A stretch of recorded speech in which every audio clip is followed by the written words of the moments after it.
So I found this little pouch. It says 31 on it. No telling what it's originally for, but I got it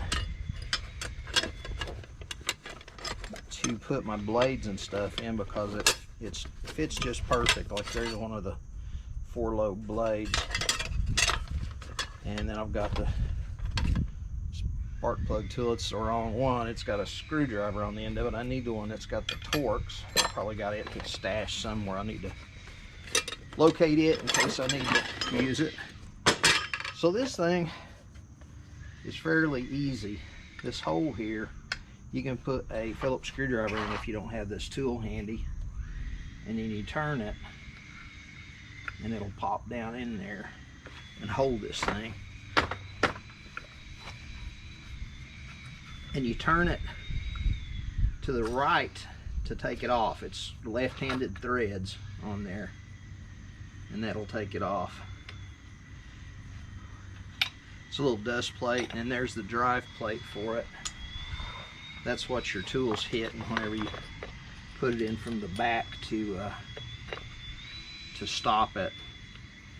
See, it comes through there and stops that. So yeah, pretty simple.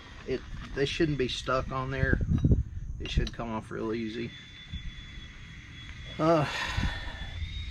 These heads, I like them. I've never gone to an aftermarket. That's one of the things they'll try to sell you at the stores a lot of times. But man, I've used thousands of feet of line in this silly thing, and it's just worked great. While you're at the store, you might get some of these extra. They're just little line guides. I have lost one of them before. Sometimes when the cap will occasionally come off, not very often, but when it does, these are just sitting in there loose and they can go away pretty bad. And they're $1 or $2 a piece, so it's not that big a deal. So what I do when I replace this line is I get me about 12 feet of it, or yeah, about 12 feet, about 15, 18, it doesn't really matter. It's not that close a tolerance. And then just get both of the ends on it, acting like this is put together here on the end. Get both ends on it. It sticks in these holes in here that are slanted one way. So when you put the line in there, just stick it in the holes there. This has gotten the L's on it because I've already had it on there, of course. So there's a little arrow on here that tells you which way to wind the string.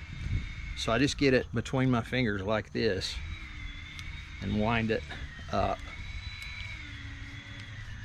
until it gets full. And now that's it. That would be just basically like it was at the end of the row there, and we'd have this piece left over to be stuck together. So I take my pocket knife and I just cut that, or they make those little line cutters, but I never have one handy when I want one. Then I pull this one into this notch in the top up here, and it clicks in. And then this bottom one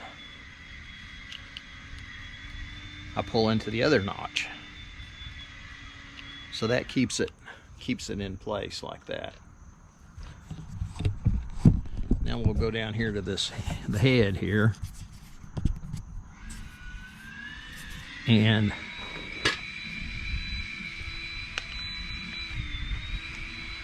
this has little notches on it that those will index in. So I get this close to where it's going to come through, push it down, and either I'll go to this side of it. So I'll go to the right hand side of it, so it'll turn clockwise easier. And I turn it, push it really hard, and turn it, and it catches in there. So then I'll take this, pop it out of there, hold it back here, which it'll be on there, of course. Click this on, hold it back there. Then I take this and line the little ears up on there. Click, click. So that's kind of loaded. I'll pull both of these out. You can see how it popped out there. So when you bump the head on the ground, it lets it rotate and advances the string another notch, and then pops back out. It kind of ratchets it on. You don't need to take the head off of it to put the string on it, of course. Some people have it carry an extra cartridge loaded up, but I don't. You know, I can get this done so fast, I probably can change the darn trimmer string before I could change the whole head out. So now I put that tool back in there, and as I turned it and it started tightening, it clicked. So I just tightened it hand tight, it's good to go. So that's ready to start and ready to bust off and work. Easy peasy.